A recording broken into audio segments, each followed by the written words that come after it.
Dream Theater is definitely maybe number 1.5. They are not actually. They are Oddly not. enough, they're not Okay. even in the top 5 for my Spotify. I feel Shh. like I've What's I've happening, man? created I'm sinning. I think I have to like repent at this point to Lord Petrucci.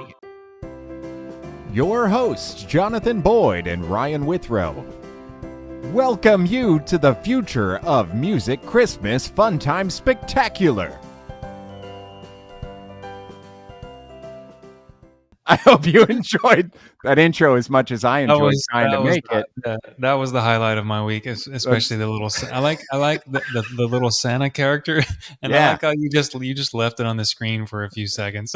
Yeah, yeah. Well, that's how you have to do it, man. It's That's great, great. man. It makes You me know, feel proud to be part of this podcast. Appreciate that. it's the Christmas Fun Time Spectacular here on the Future of Music podcast, where we show you how to survive and thrive in the future of music. I am Ryan Withrow. I am joined by Jonathan Boyd, as the intro stated, and it's Christmas by the time like the day this hits. It's Christmas, so Merry Christmas, Happy Holidays to y'all.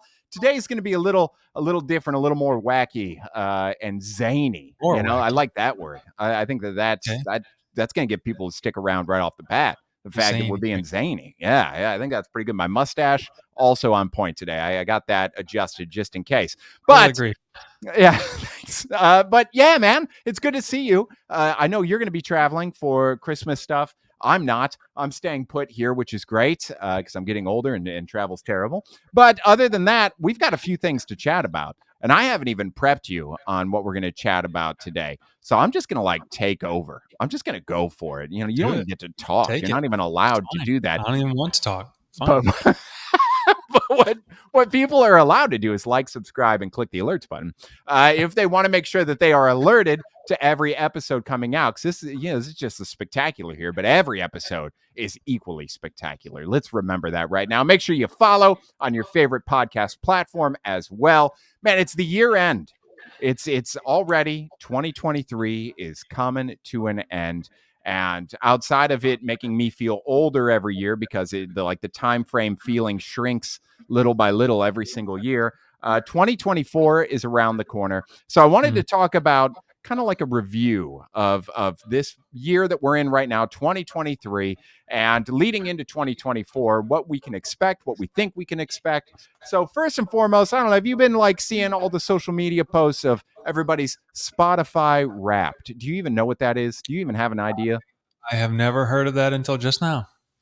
John, man, you gotta get with the times, man. You gotta get with them here, dude.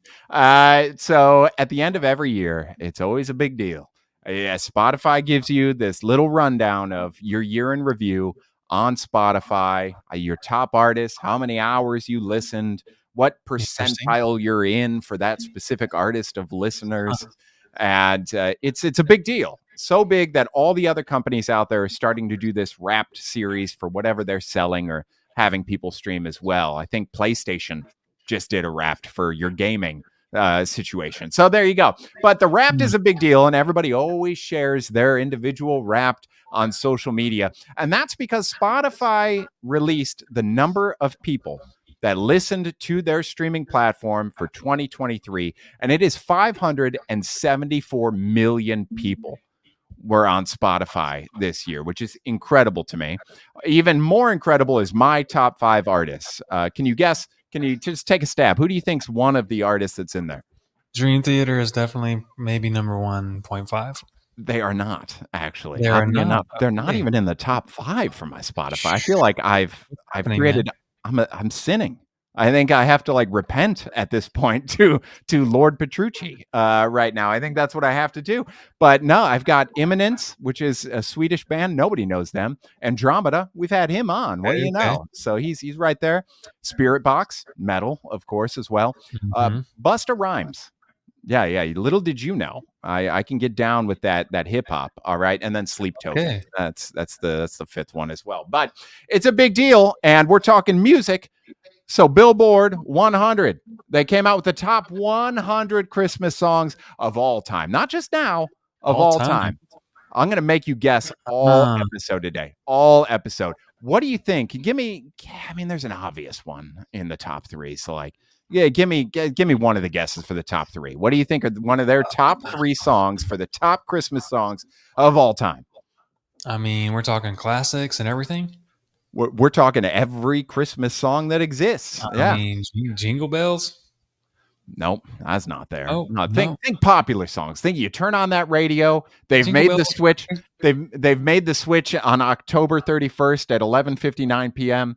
Uh huh. And they're playing songs. So what do you think it is? Get it's not Um, Jingle Bells. Names of the songs. Rudolph the Red-Nosed Reindeer. No, man. No, I can imagine that's you a blaring classic, man. You Mariah used to all Carey. the time.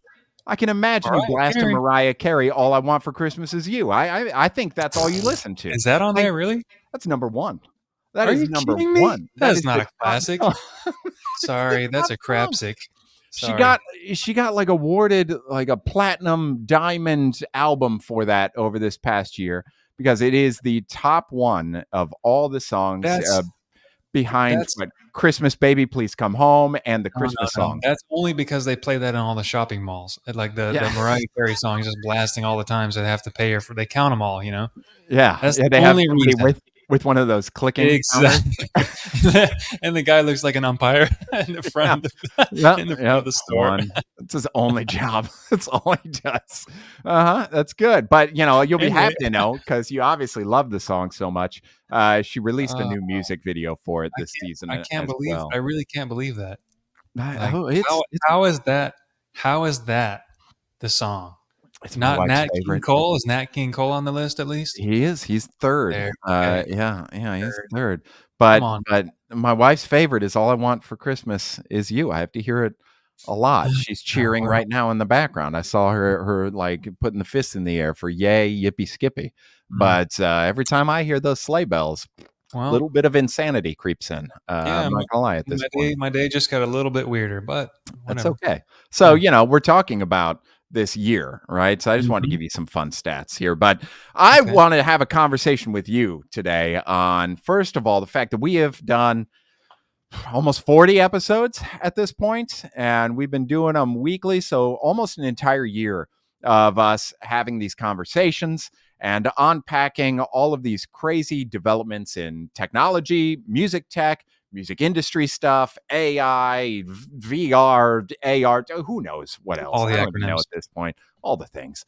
So I want to just ask you a question. Let's have a good conversation.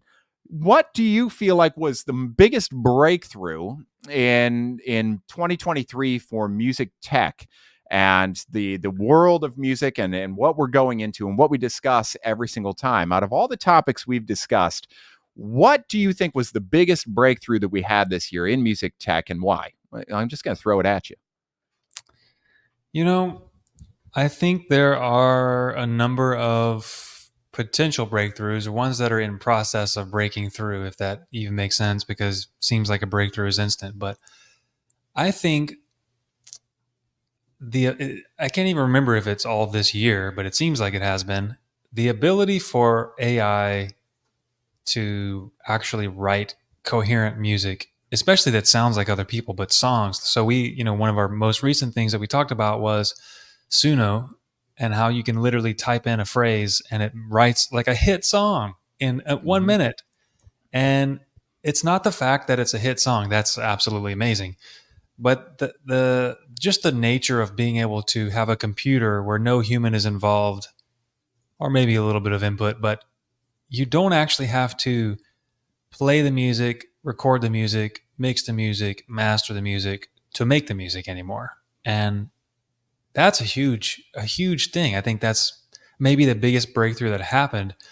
But in terms of the biggest breakthrough that's going to happen, I think like playing music in VR with virtual instruments or something like that. I think that one hasn't quite gotten to the breakthrough point yet. It's there. We see it. We talk about it. We, accurately predict a lot of it.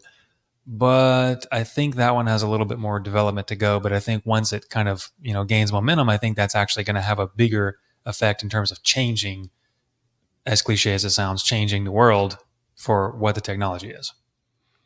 Good thoughts. I agree with that. I would say also, we've covered so many things at this point. And it wasn't until recently that I started understanding how well they all connect as well. Hmm. So I think for the longest time, we've thought about all of these music tech items that we all have used over the past X amount of years, but they're all individual and they all kind of just stand alone and they do this one purpose, this one thing. That's what it's for. But now we're starting to get to this area. And I think 2023 was a big part of it where they kind of start to work together really well. Example, you talk about Suno. And I love Yep. Suno. I think it's phenomenal. I have considered many times, what if I re-recorded this? Like, what if I Yep. redid this song myself with actual instruments and actually made this a song? And it wasn't until then that I started connecting some of the dots that we've talked about over the past year. You remember Moises?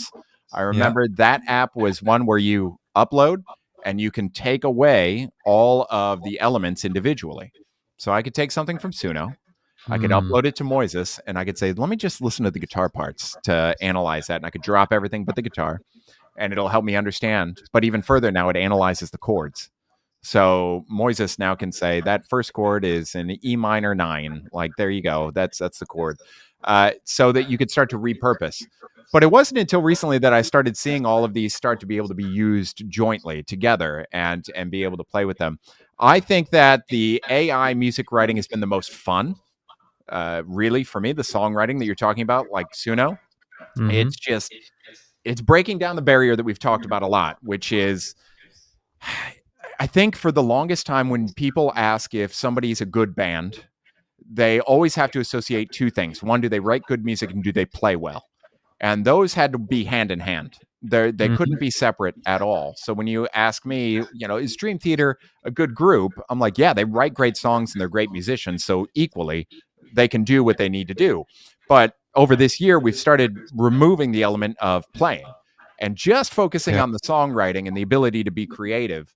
And with Suno and all the things that we've been talking about, it is shocking to me how much it sticks in my head. Like, it'll be a song that a computer wrote that I'll listen to for a minute 20, and I'm in the kitchen doing dishes singing about painting the terrace.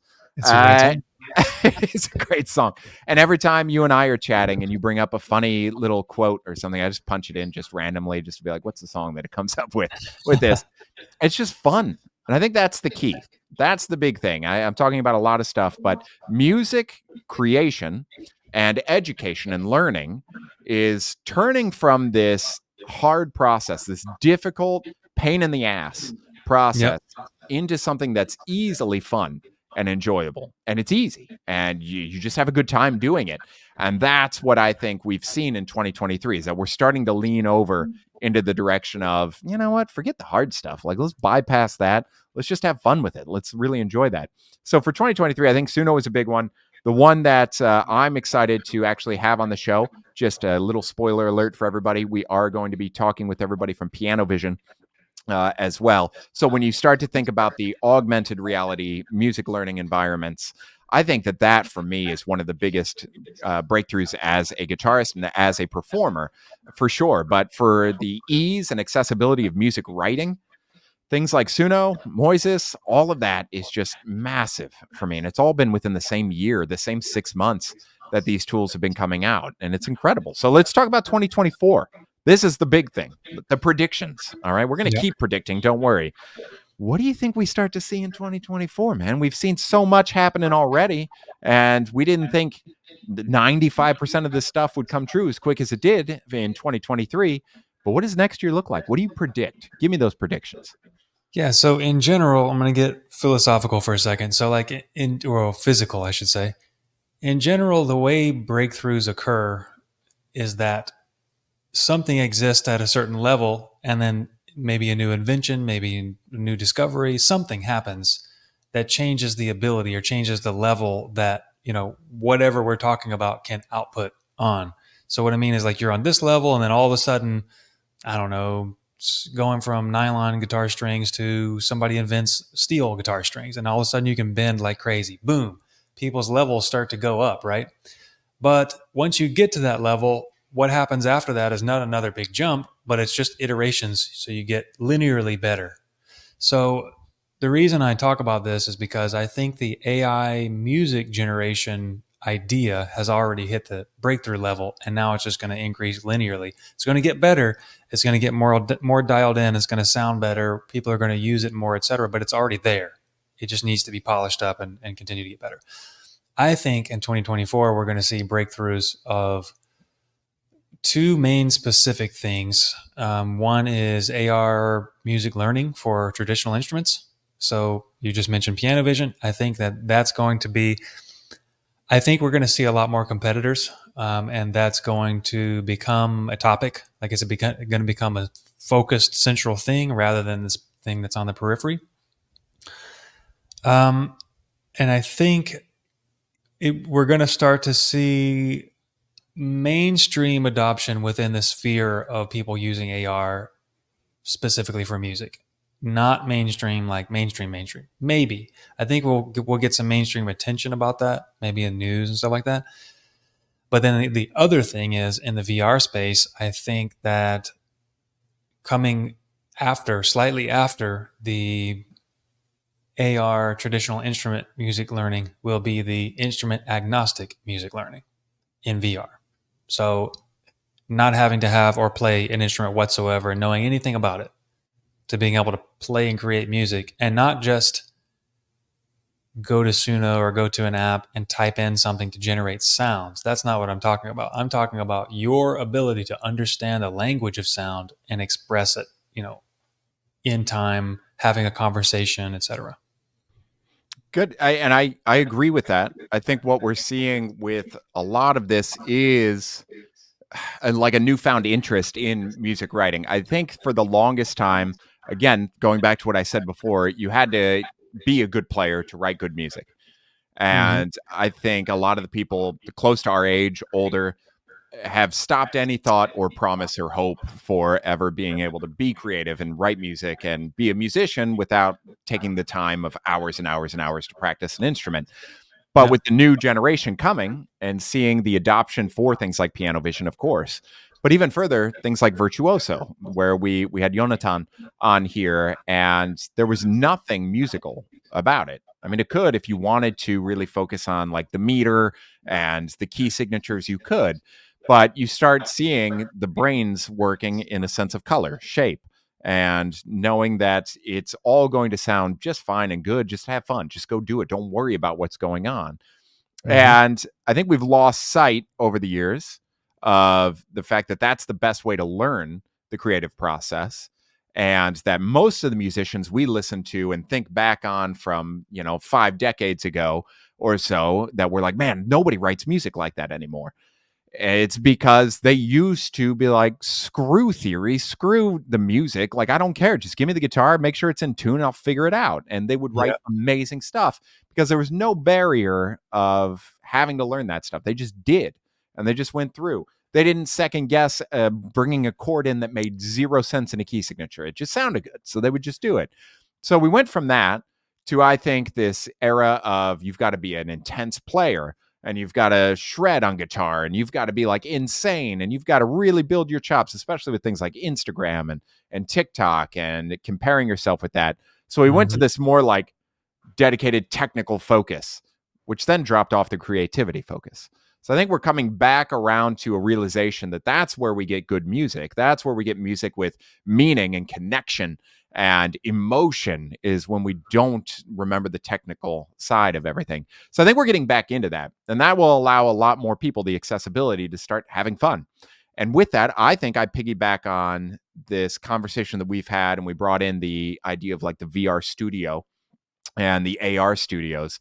I think next year we're going to see a lot more of that. I think we're going to start seeing a lot of music produced within augmented reality and released from that platform. Just because with the Vision Pro, with Quest 3 now, it's seamless. I have actually followed some of the best producers out there that are testing it now, Yep. and they're setting up their entire section with 6 screens, and they're able to have super easy touch screens so that they can transition between tools. And we're going to get to a point where I think in the next year we start to see music released from that environment, and Yep. it's going to be more than we ever imagined that we find that. But also then you start considering, Are we going to start seeing concerts with this? Are we going to start seeing performers actually performing within the environment? Is it going to be live? Is it going to be virtual in a virtual Hmm. environment like a metaverse? I don't know. I know it's going to be used more, but I would say for 2024, we're going to start seeing this wall of gaming break down a little more.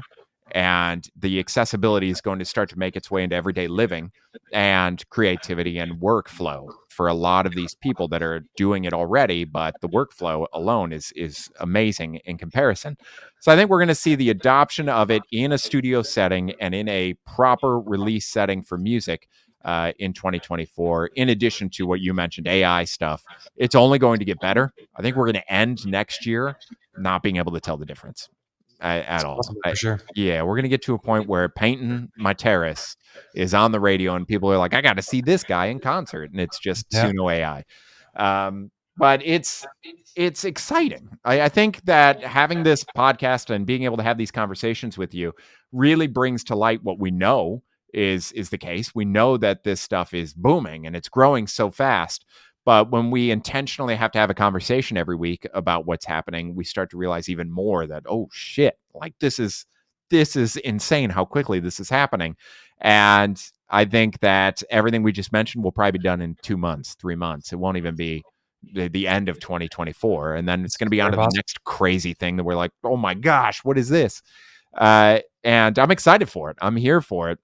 And I think it's been a lot of fun, man. Anything that you want to, ooh, this is a good one. This is how we'll end. I like this. Anything you want to provide the audience, thoughts, golden nuggets on all of this that we have had conversations on in 2023, moving into 2024 to take advantage of what's happened and what's happening. Hmm. Yeah, I mean, in terms of learning or being involved in music, making a career out of it, etc. I mean, I have to say, I don't know of any other sources that specifically talk about the things that we talk about the world of music in general and the future, what's happening and how to, kind of take advantage of it. So one of the things I would say is listen to what we talk about on the episodes. I mean, I don't know of another source that hits all of the angles. You might have a gear related site or a gear related thing. You might have an AI music related thing, right? But I haven't seen anybody yet talk about all of it. So if you want to get the comprehensive view, then, again, we love to have you join us. In terms of taking advantage in the sense of being able to further your music career or being able to learn music for the first time, or maybe you've been playing for 20, 30, 40, 50, 70 years and you still maybe aren't where you want to be. I mean, the only word that comes to mind is embrace. Like, don't be skeptical and kind of shy away from these new things that you see. You just have to lean right into it and just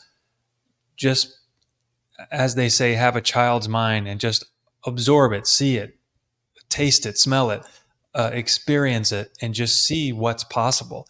Because I think things change so fast that not only are we amazed every single week, and we talk about this every single week, we research this stuff, daily. Not only is it developing so fast for us who are in the industry on top of it, and we still can't keep up, if you're on the outside, it's just mind blowing the amount of stuff that you can have access to and some of those dots that you connected together for us today, like text to music with Suno, Korg VR gadget, like having an Apple Vision Pro or whatever it is to have a studio in VR, recording from that. Like there's just so many new things that you can do that maybe I think a lot of people would think that it's a one day thing or maybe never thing. Maybe I'll never record in a studio. Maybe I'll never really learn guitar. Maybe I'll never really, maybe one day I'll get to do this. Well, I think you can do it now. It's pretty amazing. So I would just encourage you to learn it and just have fun. That's what it's all about, having fun. Good words of wisdom. All right. And I think a good way to say it on my end, to recap that, is I think my biggest growth moments in music in general were all sparked from a fresh set of eyes. Yeah. So what I mean by that is when I would get a teacher, and I still have teachers, by the way. So everybody just, I'm always continuing to learn and trying to do so. Anytime I'd get a new teacher, it would be like mind blowing new stuff would come from that. And I would get to a point where I'd be like, man, I'm exactly where I want to be. And then I would switch. I would go to another teacher and he would be like, oh my gosh, I had no idea I could do this. And that took physically being in a lesson room or being on a Zoom call or having human one-to-one interaction. Those same things are completely accessible to you right now on your phone, in a headset, and anything, and they're limitless. They're everywhere. So if at any point you need to kind of be shaken a bit to find a new inspiration, it's right there. You can do it at any point that you want to. Uh, I think a lot about when I'm talking about AR, VR, and music creativity. Devin Townsend, do you know him? Do you know his I'm not music at familiar. all? So Nope. he's a really good like songwriter. He used to really focus on guitar playing, but then went into mainly like composition, and he sings as Yeah. well. It's very good stuff. And one of his questions that Rick Beato asked, he had Tosin Abasi, he had John Petrucci, and he had Devin Townsend in a room, and he was asking them all how they practice. And Hmm. he was like, what do you practice when you first get the guitar, Petrucci? And he's like, the basics, chromatic exercises to warm up. Tosin's like, I kind of just do like some simple little chromatic things. And then went to Devin. And Devin's answer was amazingly weird. I loved it. He was like, I'll go downstairs. I'll plug in my guitar because he has an entire system all in his house, just speakers everywhere in every room of his house, looper pedals Interesting. in each room as well that are all interconnected. So you could It's a plug good in idea, any actually. room and he could hit the loop. And he says he brings up on his TV just videos that are like 6 hours long of trains driving through snowy mountains, just Ah, silent videos. And he's like, I huh. practice by watching that with my coffee and just playing some chords, whatever I'm feeling for that day. And I just stare at it and I imagine I'm on that train and I just express my feelings. And then I loop those chords and I just let them play in the background. And then when I feel like I've got the right amount of inspiration, I'll get up and I'll walk to the studio and I've still got that same recording going in the studio and I can Genius. start to record. But I want you to think about what that takes. That takes him running wires and speakers and looper pedals and cables everywhere all over his house. We have the ability right now to put on a headset and just do it. It's done. Yep. We don't have to think about all this insanity, but we start to realize True. there's so many different types of inspiration now with the technology. Not just the fact that you don't need an instrument, not just the fact that you can compose stuff with things like Suno, not just the fact that you could play in Virtuoso and compose a whole song with just touching shapes and colors, but it's limitless already. It's 2023, and I can sit there in my room and put a wide screen across my entire wall of trains going through the snowy mountains and have my studio in It's VR true. and just take it with me. So we're at a point where I never thought we would be, and it's just starting. So I say just start having fun with it. Do the Yep. fun stuff first, and anything that you want to get into that's complicated, you'll guide yourself into it. That's fine. But just start with the simple fun stuff that just makes you feel like that was cool. I had a good time, and go for it. But we're here and we will continue to be here. Again, like I said, our first kickoff, at least internally, I think it'll be released the following week, is with all the guys at Piano Vision and a couple other special guests as well on top of that. And they are killing it in the VR world and AR world. So I'm really excited to have that conversation and get their predictions on what to expect in the coming year. But John, I appreciate you, man. It's been a really fun year. I look forward to the full first year of our podcast time here going into 2024. And same for all of you watching and listening and making sure you click like, subscribe, and the alerts. And we appreciate you all so much. Merry Christmas to everybody. Happy Merry holidays Christmas. as well. And we will talk to y'all on the next episode, I should say, of the Future of Music podcast. Thanks so much for Next year. being here, and we'll see you soon.